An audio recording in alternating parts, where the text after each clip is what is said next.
என் அன்பு தமிழ் மக்கள் அனைவருக்கும் வணக்கம். நான் உங்கள் தில்லுமுல்லு தமிழச்சி. இன்னைக்கு வீடியோல என்ன பேச போறோம் அப்படின்னு பாத்தீங்கன்னா, இன்னைக்கு ஒரு சின்ன கதை தான் சொல்ல போறேன். ஆனா ரொம்ப சீரியஸான விஷயம். அதாவது நமக்கு இப்போ 20 பேரை பலி கொடுத்து நம்ம ஒரு இடத்துக்காக போராடிட்டு இருக்கோம் இல்லையா? சோ அந்த இடத்துக்கு பேர் கல்வான் வேலி, எல்லாருக்குமே தெரியும். சோ கல்வான் பள்ளத்தாக்கு, இந்த இடம் யாருக்கு உண்மையிலேயே சொந்தமானது அப்படிங்கறத பத்தி நம்ம கொஞ்சம் பேச போறோம், சரியா? சோ வாங்க, இதுதான் கண்டென்ட். சோ வீடியோக்குள்ள போகலாம்.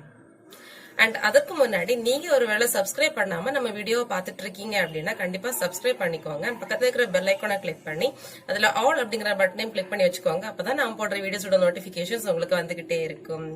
அண்ட் நிறைய பேர் சப்ஸ்கிரைப் பண்ணாம பாத்துட்டு இருக்கீங்க. சோ கண்டிப்பா என்ன உங்களுக்கு பிடிச்சிருக்கு, வீடியோ பிடிச்சிருக்கு, நான் பேசுறது பிடிச்சிருக்கு அப்படின்னா கண்டிப்பா நீங்க சப்ஸ்கிரைப் பண்ணிக்கோங்க. அண்ட் ஆல்சோ லைக் பண்ணுங்க, ஓகேவா? உங்களுக்கு என்ன என்கிட்ட சொல்லணும் அப்படின்னாலும், வேற என்ன டாபிக் பேசணும் அப்படின்னாலும் கண்டிப்பா கமெண்ட் செக்ஷன்ல கண்டிப்பா நீங்க சொல்லலாம். சோ இதோட நம்ம வீடியோக்குள்ள போகலாம்.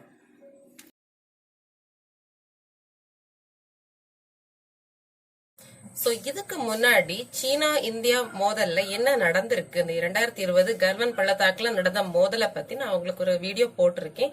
அதோட லிங்க் டிஸ்கிரிப்ஷன்ல கொடுக்குறேன். முடிஞ்சா நான் கார்ட்ஸ்ல மேல கொடுக்குறேன். சோ அதை பார்த்து கிளிக் பண்ணி பாத்துக்கோங்க. அண்ட் அதே மாதிரி இன்னைக்கு நான் என்ன சொல்ல போறேன்னு பாத்தீங்கன்னா, கல்வான் வேலியை பத்தி சொல்ல போறேன். அதோட ஹிஸ்டரியை சொல்ல போறேன். அப்போ உங்களுக்கு புரியும் இந்த கல்வான் வேலி யாருக்கு உண்மையிலே சொந்தமானது அப்படின்னு. நான் சொல்லவே தேவையில்லை, நீங்களே கண்டுபிடிச்சிக்குவீங்க, ஓகேவா? வாங்க நம்ம பேசலாம். சோ ஃபர்ஸ்ட் பாத்தீங்கன்னா, இந்த கல்வான் வேலி அப்படிங்கிறது ஒரு ஆறு நடுவுல ஓடிட்டு இருக்கு. பக்கத்துல மலைகள் இருக்கு. சோ இந்த ஏரியா பாத்தீங்க அப்படின்னு சொன்னா மக்கள் வசிக்கிறதுக்கு ரொம்ப கஷ்டமான ஒரு பகுதி. பாத்தீங்கன்னா ஃபுல்லாவே -°C தான் குளிர். அந்த அளவுக்கு 0னாலே ஃப்ரீசிங் பாயிண்ட், சரியா? சோ அதுக்கு கீழே போயிடுச்சுன்னா நம்ம எப்படி அங்க வாழ முடியும்? ஆனா எல்லை அங்க இருக்கிறதுனால இங்க சோல்ஜர்ஸ் இங்கேயும் இருப்பாங்க, சீனாவிலையும் இருப்பாங்க. இந்த எல்லை பாதுகாப்பு படையினர் அங்க கண்டிப்பா இருந்துகிட்டே இருப்பாங்க. அண்ட் நம்ம பாத்தீங்கன்னா இந்தியாவும் சீனாவும் 3448 எல்லை கிலோமீட்டர் தூரத்துக்கு எல்லை நம்ம ஷேர் பண்ணிட்டு இருக்கோம். So Sikkim, Arunachal Pradesh and Jammu and Kashmir, இந்த 3 ஏரியாவுமே கவர் பண்றோம் அந்த எல்லை பகுதியில. சோ இந்த 3 ஏரியாவிலுமே கொஞ்சம் கொஞ்சம் இடம் எங்களுக்கு அப்படின்னு சொல்லிட்டு சீனா அடிக்கடி பிரச்சனை பண்ணிட்டு தான் இருக்காங்க. சோ 1962க்கு அப்புறம், அன்னைக்கு நடந்த உயிரிழப்புக்கு அப்புறம் இன்னைக்குதான் அதிகபட்சமான உயிரிழப்பு ஏற்பட்டிருக்கு. சோ பயங்கரமான மோதல 2020ல நடந்திருக்கு அப்படிங்கறத ஆட்சேபனே இல்லை. ஏன்னா 20 பேருடைய இறப்பு அதற்கு சாட்சியா இருக்குது. சோ இப்ப பாத்தீங்கன்னு சொன்னா பிரச்சனை நடக்கக்கூடிய இடம் லடாக் பக்கத்துல இருக்கு. சோ லடாக்ல லே பாயிண்ட் 14 அப்படின்னு அவங்க நம்ம சொல்றோம். அதாவது LAC அப்படின்னு சொல்றோம். சோ LAC அப்படின்னா location of actual control of India, சரியா? சோ இந்தியாவுக்கு கண்ட்ரோல்ல தான் அந்த பாயிண்ட் ஆக்சுவலா இருந்துட்டு இருக்கு. சோ லே பாயிண்ட் 14ல இவங்க ஊடுருவி இருக்காங்க. இதனால இவங்க எதிர்த்து போராடும் போது அது பயங்கரமான கைகலப்பா மாறி பிரச்சனை பெருசாயிருக்கு. 20 பேர் இங்க இறந்திருக்காங்க, அங்கேயும் 40 பேர்கிட்ட இறந்திருக்காங்க அப்படின்னு சொல்லிக்கிறாங்க. பட் நமக்கு தெரியல. நம்ம இப்போ ஒரு பல வருஷங்களுக்கு பின்னாடி போவோம், சரியா? சோ 1889வது ஆண்டு ஒருத்தர் கண்டுபிடிச்சிருக்காரு, இந்த இடத்துல ஒரு ஆறு ஓடுது அப்படின்னு கண்டுபிடிச்சிருக்காரு.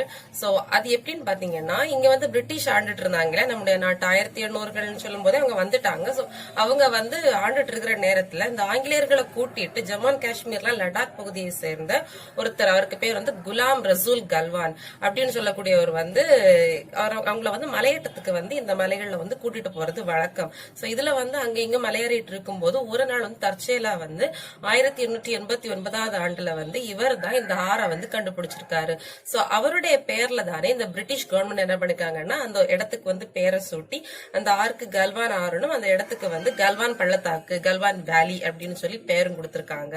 சோ இதுதான் அதுக்கு பேர் ஹிஸ்டரி. சோ கல்வான் அப்படிங்கிற பேர் இங்க இருந்தா வந்திருக்கு. சோ இவர் ஒரு இந்தியர் தான். சோ இவர் இந்தியர் தானா உண்மையிலேயே அப்படின்னு உங்களுக்கு டவுட் இருந்ததுன்னா நான் சொல்றேன். சோ கல்வான் அப்படிங்கிறது இவருடைய குலப்பெயர், அதாவது ஃபேமிலி நேம், சரியா? சோ குலாம் ரசூல் கல்வான். சோ கல்வான் அப்படின்னா இவருடைய தாத்தா காரா கல்வான். சோ அதுக்கு முன்னாடி மன்னராட்சி இருந்து இல்லையா? சோ மன்னராட்சி இருக்கும்போது இவருடைய தாத்தா என்ன பண்ணிருக்காருன்னா ஜம்மு அண்ட் காஷ்மீர் மகாராஜாவோட அறையில திருடிட்டு இருந்திருக்காரு. சோ இத அங்க உள்ளவங்க பார்த்து புடிச்சிட்டாங்க. சோ அதனால அவருக்கு காரா கல்வான் அப்படின்னு பெயர் கொடுத்திருக்காங்க. சோ காரான்னா கருப்பு, கொள்ளைக்காரன், கல்வான்னா கொள்ளைக்காரன். சோ கருப்பு கொள்ளைக்காரன் அப்படிங்கிற ஒரு பேர்ல அவர் வந்து கூப்பிட்டுருக்காங்க. ஸோ இந்த கல்வான் அப்படிங்கிற பேர் வந்து ஏதோ ஒரு பட்டம் மாதிரி இருக்கிறனால இவங்க வந்து ஃபேமிலி நேமா வந்து யூஸ் பண்ணிட்டே இருந்திருக்காங்க. ஸோ இதுல இருந்து உங்களுக்கு தெரியும் ஹிஸ்டாரிக்கலாவே இந்தியாவுல உள்ள ஒருத்தர் தான் கண்டுபிடிச்சிருக்காரு. சோ அது இந்தியாவோட கண்ட்ரோல்ல தான் இருந்திருக்கு.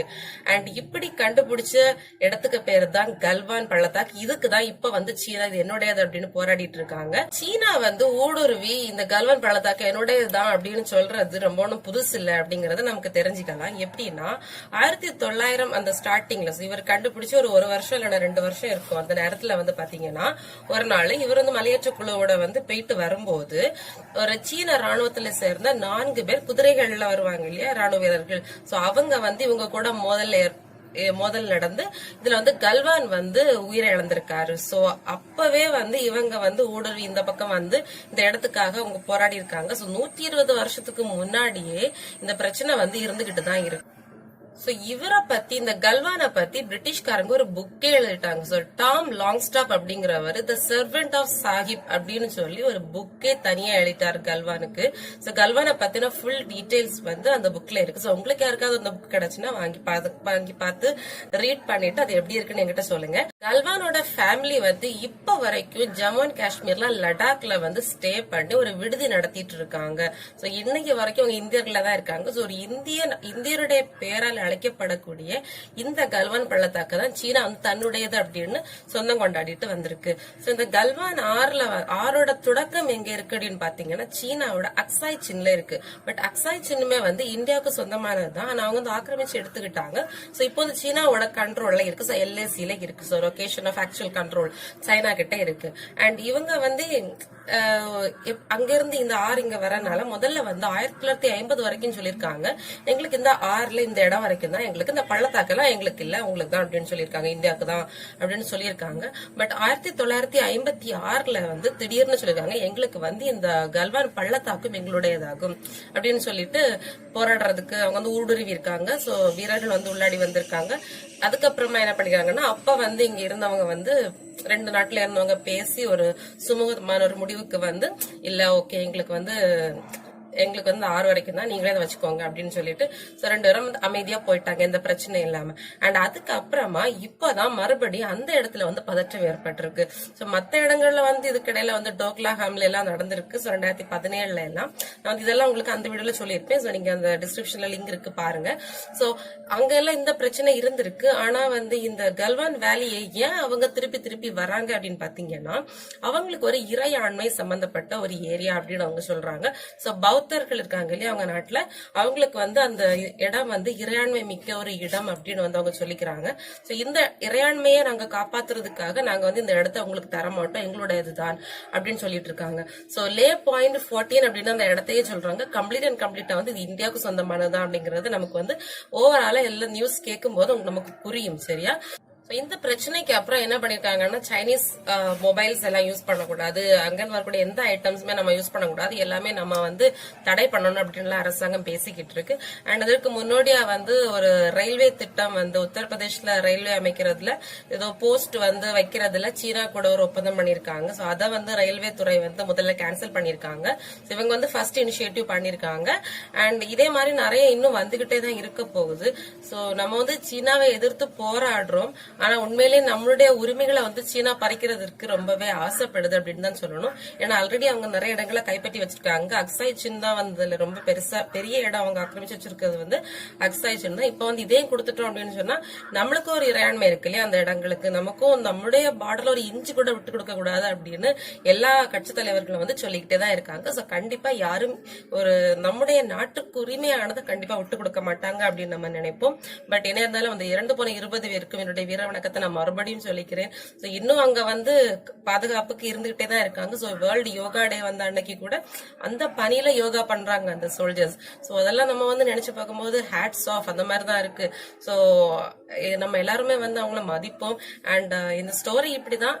சோ கல்வான் வேலி வந்து உண்மையிலே யாருடையது அப்படின்னு உங்களுக்கு புரிஞ்சிருக்கும் ஸ்டோரியில இருந்து. சோ கண்டிப்பா அவர் இந்தியருடைய பெயர்ல அழைக்கப்படுற கல்வான் வேலி.